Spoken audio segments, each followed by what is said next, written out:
एक पत्नी जो होती है उसको जो है कि बच्चा पैदा होता है और जब उसकी ननद आती है नेक लेने के लिए तो पत्नी अपने पति से क्या कह रही है, राजा हो आवत बाड़ी तो हरी बहिनिया नाथुनिया हमरो ले ली है हो, कि राजा हो आवत बाड़ी तो हरी बहिनिया नाथुनिया हमरो ले ली है हो।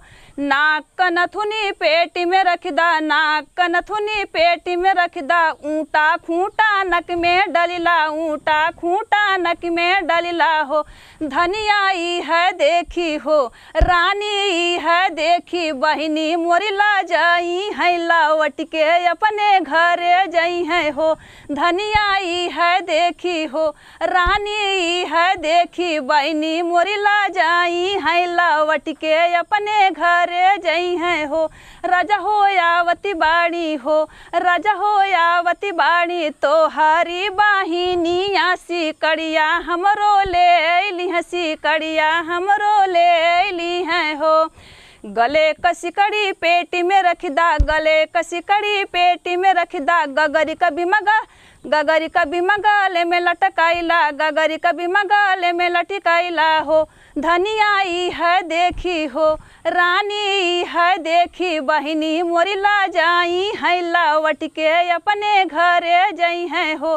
धनिया ई है देखी, बहिनी मोरी ला जाई है लावट के अपने घरे जाई है हो।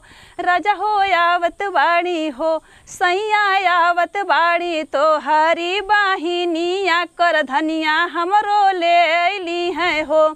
रजऊ आवत बाड़ी हो, रजऊ आवती बाड़ी तो हरी बहिनिया पायलवा हमरो ले ली है हो। पाँव का पैजन पेटी में रखदा, खटिया का उंचन गोड़े में नैला, खटिया का उंचन गोड़े में नैला हो।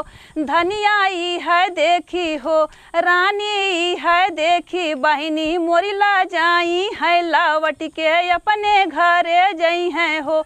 राजा हो आवत बाड़ी हो, राजा हो आवती बाड़ी तो हरी बहिनिया बैलवा हमरो ले ली है हो।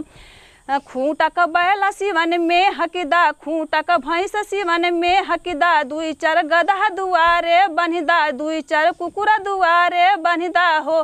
धनिया ई है देखी हो, धनिया ई है देखी, बहिनी मोरी ला जाई है लावट के अपने घरे जाई है हो। अरे मोरे भाई आपे हो, अरे मोरे भाऊजी पयली कांगलाई आत गदा दुआरे बान्हल, कुकुरा दुआरे